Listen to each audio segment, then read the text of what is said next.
students at the University of Zambia.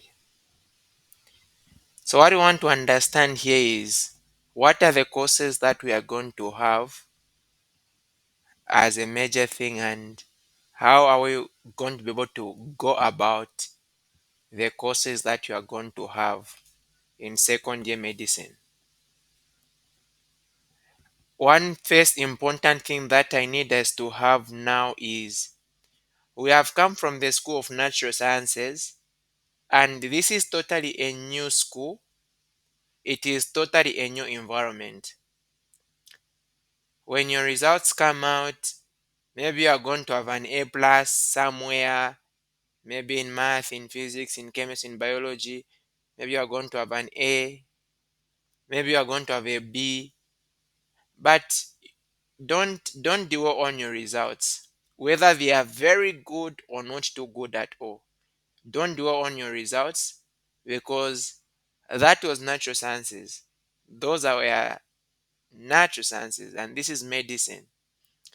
It has got a new perspective in which you have to take it, a new approach in which you have to take it, and a new energy. You need again a different level of strength for medicine than you did with the natural sciences. Or maybe if you feel you didn't do well in the natural sciences and so you feel you can't make it in medicine, that's not true. That's a past. You can still make it. So, in other words, leave the natural sciences alone and concentrate on the medicine for now. I'll tell you this because some of us had A pluses in natural sciences, A's throughout, and when we came to medicine, the first test we wrote, it was a 23%. We were like, how come someone who has gotten an A plus in mathematics, A's throughout the other courses, getting a 23%? How is that possible? So this is medicine. So you forget about natural sciences. I can't overemphasize that. Right? So I hope that is clear enough as we even get to see the results. So for the courses that you are going to be taking in second year medicine, you are going to have number one, basic and applied human anatomy and development. That's the full course name. Basic and applied.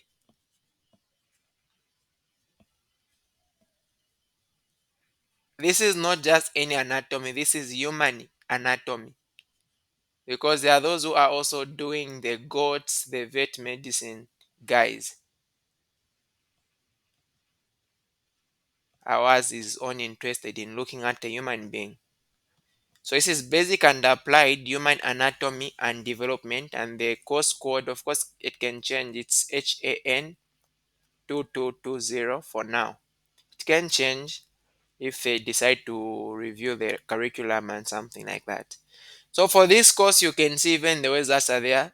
There is basic and applied. So when you are doing anatomy, you look at the basic things and then how you are able to apply it in the clinic. For example, you are going to learn a topic, but then you also want to look at, let's say you're talking about bones, right? You look at the bones of the hand. After looking at those bones, you're also supposed to understand the applied aspect. What happens if there's a fracture to that bone? What are you likely to injure? I'll give you a very simple example. Very, very simple example. We have got this big bone of the arm, which we call the humerus. On top here, of course, is going to be forming the shoulder joint. So for this humerus, at this end, you have got the epicondyles at the ends. And there's actually a very important nerve that passes there. There's a very important nerve that passes here. It's known as the ulnar nerve. So if you hit your elbow, because this is where to form a joint with other bones here to form the elbow. If you hit your elbow, let's say on a chair, You are going to feel that tingling sensation. Why? It's because of actually this same nerve. And again, when you look at the top, like on the middle here, you are going to have another nerve that is going to pass there. And so if there's a fracture of this point of this bone, you're expecting that you are going to injure this nerve, which we call the radial nerve. It actually doesn't move alone, it moves together with an artery, which is known as the deep artery of the arm, or profunda brachial artery. So if you injure this part of the arm, you are going to injure these two things. And this is how questions will be coming in the exam. In your test one, if you injure this part, if you injure the mid shaft of the humerus, what are you expecting? Another important thing just about this same simple bone is it has got a head and it has got a neck. At this point, it has got what we call the anatomical neck and also the physiological or surgical neck. Just on that same neck, you also have important structures passing, like you have got the axillary and nerve.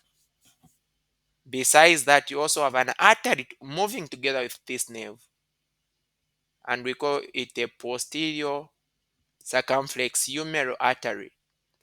So if there's an injury to this region of this bone, because it's actually the weakest point of this bone, we call it the surgical neck. It's the weakest point. Expect these two structures to be injured. And if they are injured because they go and control some muscles, you expect that those muscles they control will not be able to function. So this is the basic and applied human anatomy. So if you can again see, it also has and development. So there is the development aspect. You'll be talking about how the body starts from the very beginning. Okay, because in this course we are going to have three other courses in it.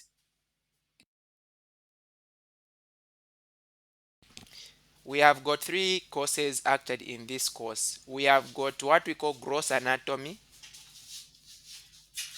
we have got histology, and we have got embryology. That is the developmental part.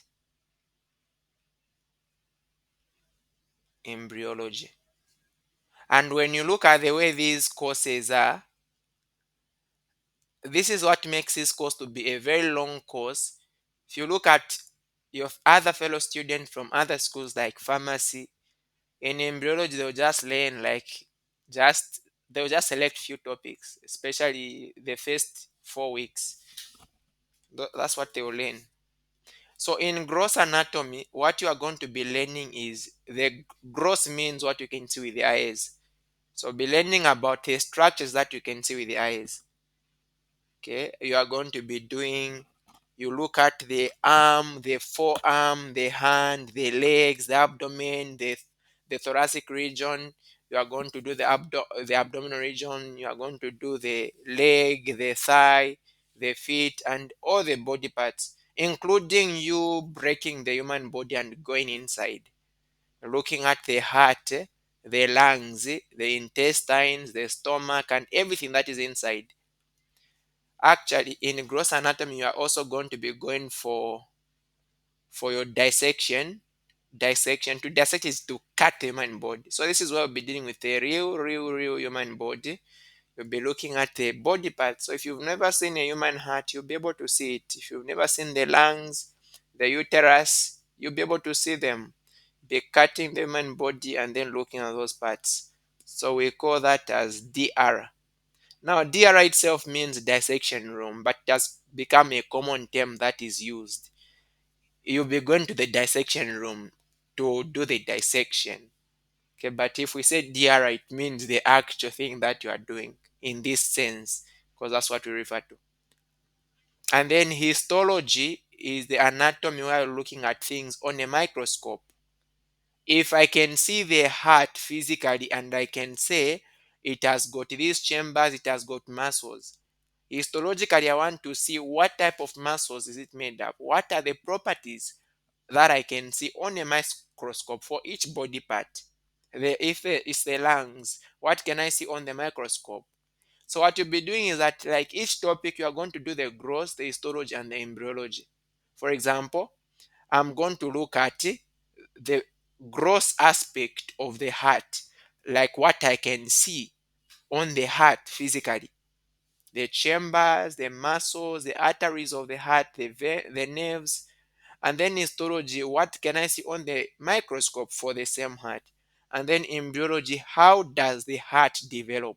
How does it start if someone is in the mother's womb?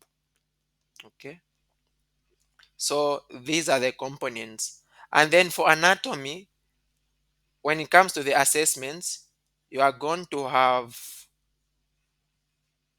test ones and test two, test one, test two, and the final exam. And the way it is divided, it's actually divided looking at these components. In test one, you are going to have number one, you are going to have the DR test one. This is where there, though, if you go, because you are going to be going to the DR, you look at the heart, you look at the hands, you look at all these body parts, how to identify them, how to label them, the muscles, the nerves that control them. So you're going to now have a deal where they're going to be bringing pictures of those body parts for you to be able to identify them. And then you're also going to have histology test one. Now in the DR, which is gross anatomy test one, they can as well put some embryology. So you're going to see maybe when development is happening, there are some problems that can happen. For example, in the development of the GIT, you talk about conditions like Meckel's diverticulum, gastrosco what's the condition again? Gastro the term. Okay, let me not say it again. So developmental problems that arise when development is happening, things like gastroschisis. So the term is not too easy. So they can combine some DR and growth and embryology in the same test. And for these tests, you are going to have same way with test two. Test two are also going to have DR and histology. Besides this, you are also going to have theory. Okay, you are going to have a theory test one. This is where we're going to be having multiple choice questions, or even maybe you writing some short answers. So in total, we're going to have six tests: DR test one, histology test one, theory test one. Theory will have all the three components. Same with test two. And for these, you are going to have, like, this one is 5%, this one is 5%, this one is 5%, 5%, 5%, 5%. That is a 30. But you are also going to be going for histology labs, because when you go to the histology labs, you are going to be going to identify those same things that you can see on a microscope. They are also going to be asking you to write lab reports. So as you write your lab reports, they also mark that so because this is just giving us 30%, and the CA is supposed to be 40%. So from those histology labs, that you are going to be writing, they can as well give their marks. So meaning that they can give marks for the histology test and the histology labs. But in case that doesn't happen, it means that the theory test might carry some more marks. Maybe this one carries 10 marks, this one carries 10 marks, that's 20. And then this one's 5, 5, 5, 5. So that ends up with a 40% CA. So they will decide what they are going to give you. For the final exam also, you are going to have DR final exam, histology final exam, and the theory final exam. And remember, final exam is 60%, and this is divided. This is going to be 20%, this is going to be 20%, and this is going to be 20%. That makes up the 60%. So there's nothing like, no, I'm studying for the final theory exam, you fail the DR exam. This is only 20. So meaning that you have to charge in all of them. So this tells you that for each one of these components, you need to start from the word go, and you are paying attention to each one of them, because you can see they barely carry the same marks, whether it is theory. In other courses, theory, just a paper, one paper is 60%. But for anatomy, the theory is just 20%. So the weight is not that much, you can see. Is there any question on anatomy? I think this is what we have to know about anatomy. Is there any question?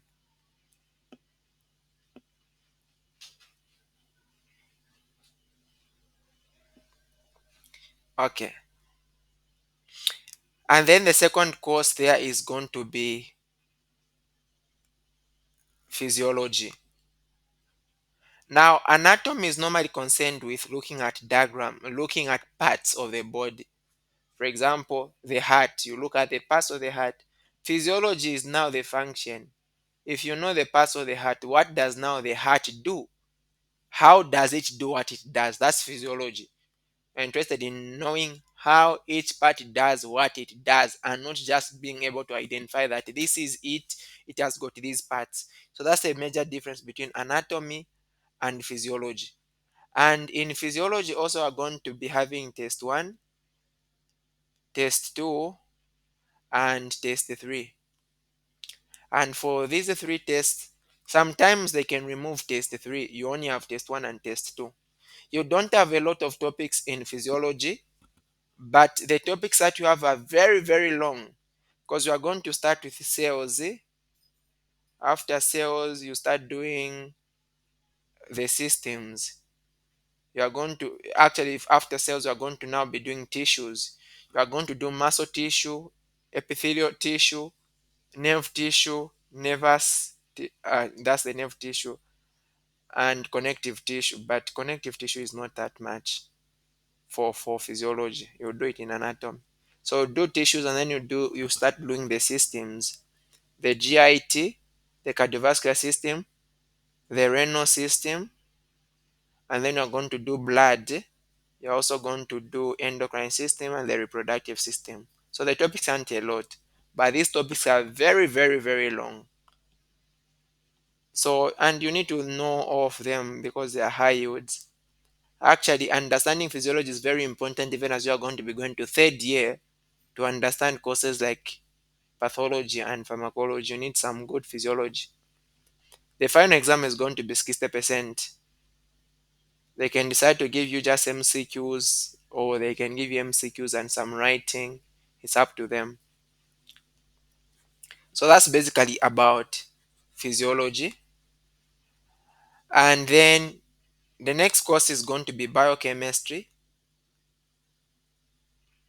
These three courses, anatomy, physiology, and biochemistry, these are the basic sciences of medicine. They are like the many things that make medicine medicine.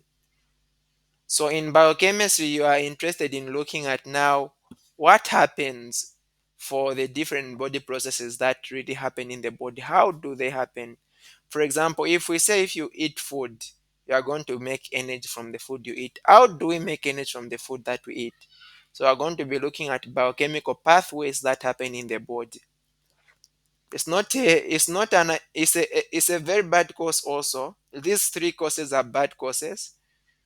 They are the ones that cause much problems to second year, especially biochemistry. Like for last year, this is what made people to complain a lot because it was more of writing and it has got a lot of pathways. You need to know a lot of enzymes. You need to know a lot of steps. So you really need to pay attention. And for biochemistry, you actually don't study using textbooks, just use lecture notes because they expect that you just get exactly sometimes they'll just bring a statement exactly the way it is in the notes. They'll just remove one word. You need to look for that word, like the way we used to do in English at high school. So biochemistry is really, really you need to put more effort because it has got a lot of enzymes, a lot of pathways to know. Okay. For physiology, you can use some books if you want. Some books that you can use, there is Guyton, there is Ganong, there is also what is known as Essentials of Physiology.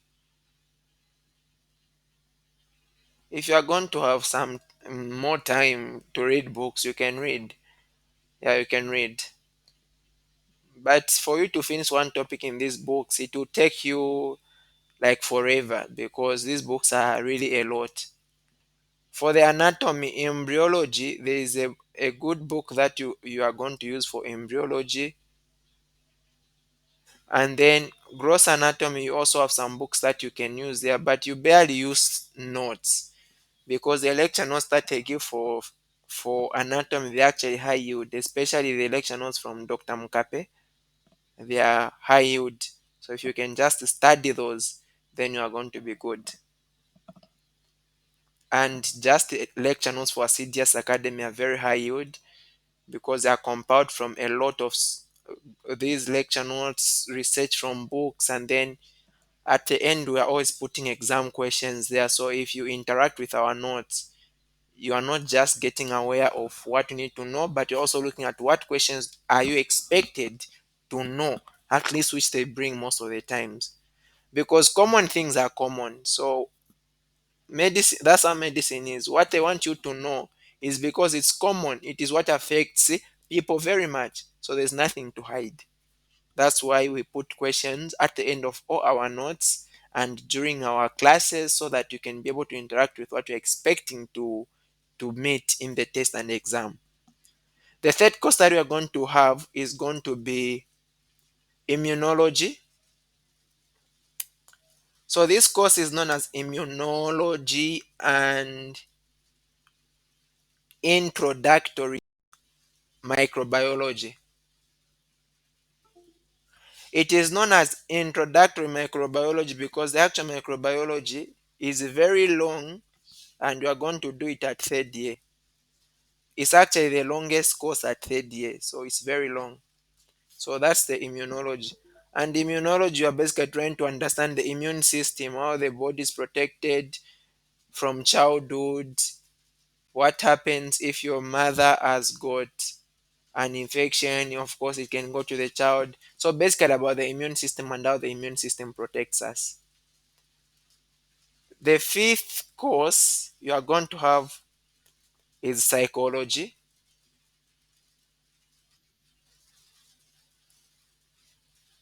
And in psychology, you just want to understand why is it that you behave how you behave. Okay, how can you handle pressure, how can you handle anxiety, some interesting topics like that. How can you study? It is a bit similar like the DME that you did. Those nice interesting topics that have to do with the mind. Pain and pain management. If you're in heartbreak, how do you manage pain? If you've lost a loved ones, what are the stages of you grieving for your loved ones? So such things that have to do with the mind, that will be psychology. Another course that you are going to have is the same DME, but this one you are going to do it at the end after you write your exams. That's when you are going to now go in the community. So this is community based education. You are going to go in the community, you are going to be gathering some information, and then you are going to be able to write a report. You also learn, maybe sometimes before the exam, sometimes after the exam. That's when you learn just like for, is it 2 weeks, and then you go in the community, and then you are going to write now the exam. So it's not a very bad course actually. For this course, we have got already videos on our channel Asidias Academy for all the topics that we are going to do, so you can find them anytime, but you are just going to be interested in it at the end, somewhere in November, December. So it's nothing to worry much about. So these are the courses that you are going to have at second year medicine. Is there any question? And for courses like psychology, there's no really books that you'll be using, it's just the lecture notes that you'll be using, in case you can want to also add some videos on top if you want to just have some extra knowledge.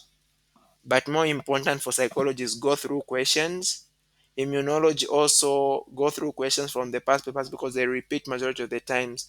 In other words, questions are the very best thing that you can use to study, because as I said, common things are common. They'll just be bringing the same things over and over and over, because those are the things that they expect that you should know. Is there any question? about anything that we've talked about?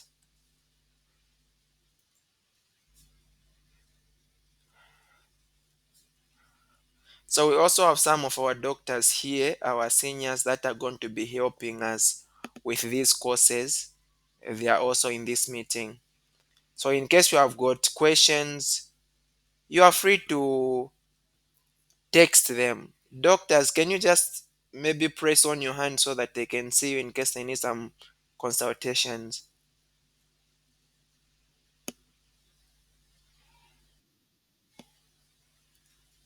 Okay, so you can see there Dr. Christopher and Dr. Devi. So be free. These are our seniors. They can help us in these courses as we go about. They've passed through second year medicine. They've passed through third year medicine. So they know these things and they can really help you. And in medicine, we really, really very much treasure our seniors because we learn more things from our seniors than we learn from class. Actually, majority of the times when you'll be moving around Ridgeway, you just find a person just ask you, "What are you studying medicine?" Okay, they start asking you questions. Hey, tell me what about this? They are trying to see if you have understood what you're supposed to understand at a given time. That is known as wiring. That is very important because that's the way that in which you are going to learn medicine other than you just reading your books. Because sometimes when you are reading books you might be leaving out the most important things that you're supposed to know at that particular time, but as you get to interact with your seniors you realize the things that are really brought most of the times, and the questions that will be asking you is because they know these are the things that they love bringing, the things that they love repeating, and so you need to know them for a particular test or an exam. So that is it basically. If there's no question, just some things you need to know when it comes to studying. You need to please make a good schedule because some of you stop going to church in case you're a Christian. Some of you, your relationships will start failing because medicine will demand your time in case you're in a relationship. So make proper time. Please avoid some unnecessary things. Just try to avoid them. I know you'd love to party, you'd love to go out, you'd love to, but those are some things that you can sacrifice for medicine if you really want medicine to happen. Because it's gonna be a long year. It's gonna be a long year, I can tell you. Second year medicine is a long year. Yeah, it is a very long year. In my time, we were 2,600 of everyone. 2,000, over 2,000 people failed. Some of them were excluded, others repeated. So you can see how bad it is. Over 2,000 people not making it. So put in your best. We'll be giving you study tips on each topic that we teach you so that you are aware of how to be able to handle the topic and how to go about it. And also with each course, because the tutors that we have are experiencing their courses that they're going to be taking. So we'll be also telling you about the courses, how to handle it. Because in each course that we'll be teaching, at the end, some of you have already seen our drive. At the end, you already have exam questions. So already you can even understand, okay, after all this that I've learned, I need to know this and this at least more. Because the notes can be a lot, but at least I need to pay attention to this and that. And on handling pressure, pressure is going to be becoming bad. Some of you might take it for granted at the beginning, but you might be very, trust me, you might be very, very, very broken by the time you're going to be reaching August, September, October, such that you want to give up on yourself. If possible, have someone to mentor you throughout the process. If you want someone to mentor you both academically and spiritually, I'm there to do that. You need that. You need that. I had people, but unfortunately, I met them. They met me a bit late. They could show up nearly any time, and for me, I don't say I'm busy. My schedule is very busy, but there's no time that I'm going to tell you that I'm busy. If you have come for consultation, if you need help with anything, that is very important. Trust me, there is going to be a long year. Sometimes you feel like giving up on yourself. Sometimes you feel, is it me, the intelligent guy who passed very well NS? Sometimes you feel like that. Like you literally feel like you are. I reached at a point where I was having physical pain because my brain is getting tired. Physical pain. You might experience that too because it's going to be a long year. But if you have got people that are talking to you, it is going to be, trust me, it's going to be way, way, way easier if you have got someone to talk to. This one I can't overemphasize. If you want, you can confirm later on. But by the time you'll be wanting to confirm, maybe it will be bad. So I want you to start creating those relationships with seniors that are going to help you in managing their career well now. I'm not saying you start dating the seniors, no. We are actually already in relationships. Unless if we have got the single ones who want to destroy you. But I know they don't want that. Time management.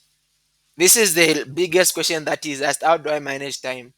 And for me, I can't advise you now how to manage time. I'll advise you on how to manage time by me looking at your schedule yourself because it's a bit personal. So this one I can only advise you properly when I talk to you in person, not for now.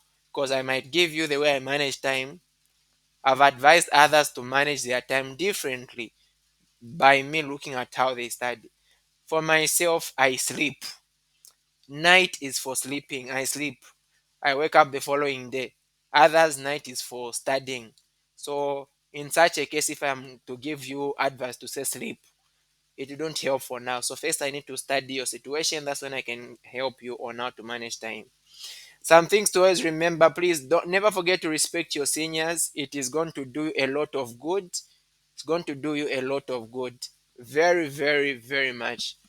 Don't forget, sometimes I had some students that used to ask, that would just come and say, can you wire me? In other words, can you ask me questions? I've studied this topic, can you ask me the questions? Because they realize that when they study a topic, the only way they're going to confirm if they've already understood the topic is if you ask them questions. Some of them, I'll just meet them by the road, we start talking a topic like, for example, GIT physiology that you are going to learn in 1 month. I'll talk to them about it in 20, 30 minutes. And then they are like, this thing, I've never understood it before. In class, I'm just confused. How come you have explained it way simple like this? Yes, because we've been through this and at least we've known it. I don't need to have a textbook for me to start explaining it to you. I've done the course, I know it, and I can help you understand it real quick like that. That's why you need to have these relationships, good relationships with seniors. They'll really, really help you. Trust me, they will. Okay, so these are the major things that I need you to understand for now.